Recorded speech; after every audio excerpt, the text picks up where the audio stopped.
Bonsoir une nouvelle fois. Nous allons aborder un autre chapitre de notre cours de chirurgie cardiaque concernant les cardiopathies congénitales. Alors, je n'aurai pas le temps de traiter avec vous chapitre par chapitre ces différentes pathologies, mais cependant, nous allons utiliser une astuce pour permettre de comprendre leur mécanisme de survenue et pouvoir les contempler vous-même dans les détails. Alors, nous allons considérer le cœur en plusieurs segments, en 3 segments, et nous allons réaliser ensemble une analyse segmentaire. Alors, le cœur comporte un segment auriculaire, un segment ventriculaire et un segment artériel. Évidemment, entre ces segments, il existe des jonctions, la jonction auriculo-ventriculaire, la jonction ventriculo-artérielle. Alors, ces jonctions comportent des valves qui permettent le passage du flux sanguin d'un segment à l'autre. Alors, si nous considérons le niveau atrial, nous allons analyser ce segment en considérant le situs, qui peut être solitus, qui peut être inversus, et nous allons considérer l'isomérie, qui peut être isomérie gauche ou isomérie droite. Alors, j'ai pris l'exemple de référence de la trachée pour vous montrer un situs. Alors, on parle de situs solitus quand l'oreillette de morphologie gauche est à gauche et que l'oreillette de morphologie droite est à droite. Alors, j'ai pris l'exemple de la trachée et des bronches. Situs solitus, la bronche gauche est à gauche, la bronche droite est à droite. L'oreillette gauche est à gauche, l'oreillette droite est à droite. Alors, dans le situs inversus, la branche gauche de morphologie gauche est à droite, tandis que la branche de morphologie droite est à gauche. C'est le situs inversus. Alors, quand nous avons deux branches de même morphologie, on parle d'isomérie. Isomérie droite, quand on a deux branches de morphologie droite, et isomérie gauche, quand on a deux branches de morphologie gauche. Alors, quand on a deux oreillettes de morphologie droite, on est en présence d'une isomérie droite. Deux oreillettes de morphologie gauche, on est en présence d'une isomérie gauche.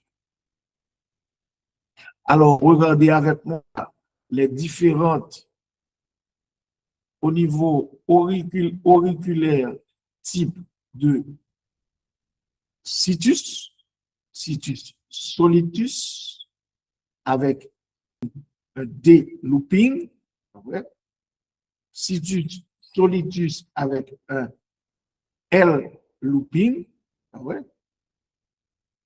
et situs inversus avec un D-looping et situs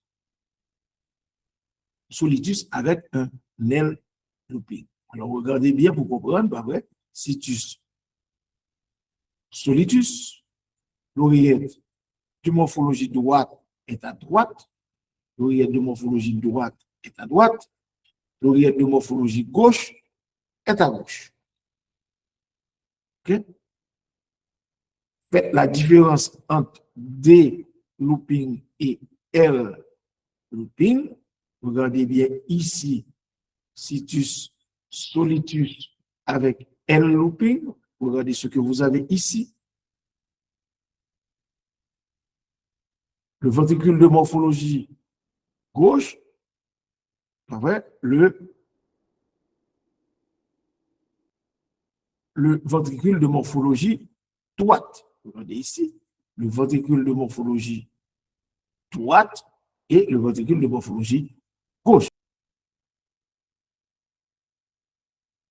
Regardez le situs solitus sur l'image et regardez le situs inversus total.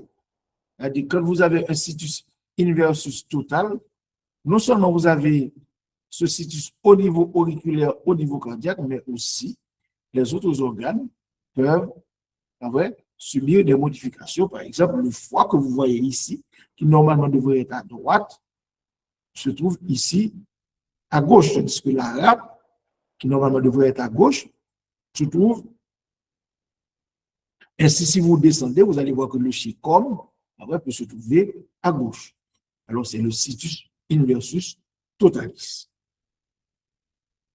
Regardez encore le situs solitus de manière détachée.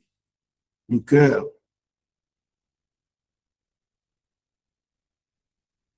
les poumons et la rate, le foie, l'estomac. Et vous regardez ici, pas vrai, l'inversion des structures cardiaques. Regardez bien ici, le situs inversus, pas vrai, et le déplacement des organes intra-abdominaux, par exemple le foie, se trouve à gauche, tandis que la rate se trouve à droite. Et vous voyez que toutes les structures cardiaques se trouvent inversées. Regardez ici encore les schémas pour vous permettre de mieux comprendre le situs qui peut se situer au niveau auriculaire, mais aussi au niveau de différents organes de. Alors, nous allons considérer maintenant les modes et les types de connexion. Au niveau atrio-ventriculaire, au niveau aussi ventriculo-artériel. Nous allons considérer dans les deux cas les types et les modes de connexion. Quand on parle de type de connexion, la connexion peut être concordante, discordante, ambiguë, on peut avoir une double entrée ou une absence de connexion. Alors, quand on parle de mode de connexion, on parle de connexion perforée ou imperforée, chevauchant ou commune. Regardons-les dans les détails. Ici, vous pouvez constater que l'oreillette droite communique avec le ventricule droit par l'intermédiaire de la valve tricuspide, tandis que l'oreillette gauche communique avec le ventricule gauche par l'intermédiaire de la valve mitrale. Alors, c'est une connexion, je dirais, concordante.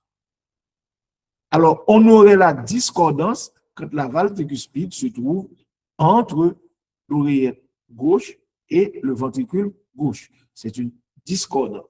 Alors, la connexion ici est concordante, la connexion ici est discordante. Ici, si vous constatez bien, il n'y a pas d'individualisation de la valve, des deux valves, mitrale et tricuspide. On dit que la connexion est ambiguë. Ici, il n'y a pas de connexion. Et ici, si vous regardez bien, vous voyez que le ventricule gauche est hypoplasique, de petite taille, et que les deux valves, les deux connexions font leur entrée au niveau du ventricule droit. Le syndrome du ventricule gauche hypoplasique, c'est une première pathologie que nous découvrons ici. Il y a une double entrée au niveau du ventricule droit. Il n'y a pratiquement pas d'entrée au niveau du ventricule gauche, ici, qui est hypoplasique. Ici, il n'y a pas de connexion, et quand il n'y a pas de connexion, on est en présence d'une autre pathologie que l'on va voir, c'est l'atrésie de la valve tricuspide. Alors, regardons les autres connexions. Ici, la connexion est imperforée, c'est-à-dire que la valve existe, mais la connexion est imperforée. Ici, vous pouvez voir que les deux valves chevauchent. Les deux valves se trouvent à cheval sur le ventricule gauche. Évidemment, il y a aussi ici une communication. Alors, si vous regardez ici, vous voyez qu'il y a une imperforation, cette fois-ci, non pas de la valve tricuspide, mais de la valve mitrale. Et ici, il y a un chevauchement. Ici, la connexion est commune. On a une seule valve qui joue le rôle de valve tricuspide et de valve mitrale. Alors, qu'est-ce qu'on peut découvrir de cette analyse de la jonction auriculo-ventriculaire? On peut déduire une ambiguïté. Alors, on est en présence d'une pathologie qui est appelée canal atrioventriculaire, avec une communication interauriculaire, c'est-à-dire un pertuis, un orifice entre l'oreillette droite et l'oreillette gauche, une communication interventriculaire entre le ventricule gauche et le ventricule droit. Ici, on est en présence d'un canal atrioventriculaire. Ici, on est en présence d'une atrésie de la valve tricuspide avec un ventricule droit, évidemment, hypoplasique et un ventricule. Il n'y a pas de connexion. Alors, on peut dire ici, on est en présence de ventricule droit hypoplasique. Ici, on est en présence de ventricule gauche hypoplasique avec deux entrées. C'est pour cela qu'on parle de double entrée. Donc, nous sommes en train de découvrir déjà des pathologies. Ici, c'est une sténose tricuspidienne. Ici, c'est une sténose mitrale. Vous voyez qu'il existe une communication interventriculaire, une communication interventriculaire dans les deux cas. Ici, ce sera le chevauchement, pas vrai? Le chevauchement. Et il n'y a pas de connexion, ce serait une atrésie mitrale. Et ici, on a des valves qui sont communes. Cela peut aussi se rapporter au canal atrioventriculaire et sa classification de Rastelli. Vous voyez bien ici qu'il existe une communication interauriculaire et une communication interventriculaire. Maintenant, regardons au niveau ventriculo-artériel. On a les types de connexion et on a aussi les modes de connexion. Les types de connexion sont représentés par la concordance, la discordance, double voie de sortie, voie unique, et les modes de connexion perforés, imperforés ou chevauchants. Alors, regardons la valve pulmonaire, la jonction ventriculo-artérielle, c'est-à-dire entre le ventricule droit et l'artère pulmonaire, et entre le ventricule gauche et l'aorte. C'est une connexion, je dirais, concordante. L'aorte est à sa place, l'artère pulmonaire se trouve aussi à sa place. Alors, si on a une inversion de la position de l'aorte par rapport à la position de l'artère pulmonaire, on a une discordance. Et cette discordance, pathologie bien connue, qui est la transposition des gros vaisseaux. Alors, quand vous êtes chez vous, imaginez que le ventricule droit envoie le sang vers l'aorte à basse pression et que le ventricule gauche envoie le sang vers l'artère pulmonaire à haute pression. Les conséquences physiopathologiques. Ici, on est en présence d'une double voie de sortie, pas vrai? Et ici, on a une voie unique de sortie. En présence d'une voie unique de sortie, on peut avoir un seul point, pas vrai, qui donne et l'artère pulmonaire et l'artère aorte. Alors, dans ce cas, on est en présence d'un tronc commun. Une approche descriptive des lésions est importante. On peut avoir des sténoses, comme je viens de vous montrer, une sténose mitrale, une sténose tricuspidienne, une sténose pulmonaire, une sténose aortique. Ce sont des sténoses congénitales qui vont se traduire par leur répercussion sur l'activité cardiaque, sur la contraction cardiaque, sur le débit cardiaque, comme les sténoses que nous avons vues chez les patients adultes. On peut avoir des atrésies, par exemple l'atrésie pulmonaire.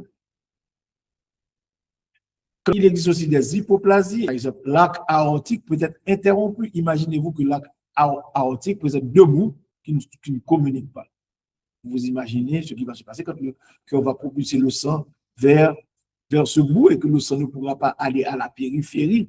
Vous imaginez les conséquences sur le cœur. C'est la de coarctation de l'aorte qui est une pathologie fréquente, pas vrai, que l'on peut évidemment corriger, qui se traduit par une hypoperfusion au niveau de la partie, je dirais, post-coarctation de l'organisme.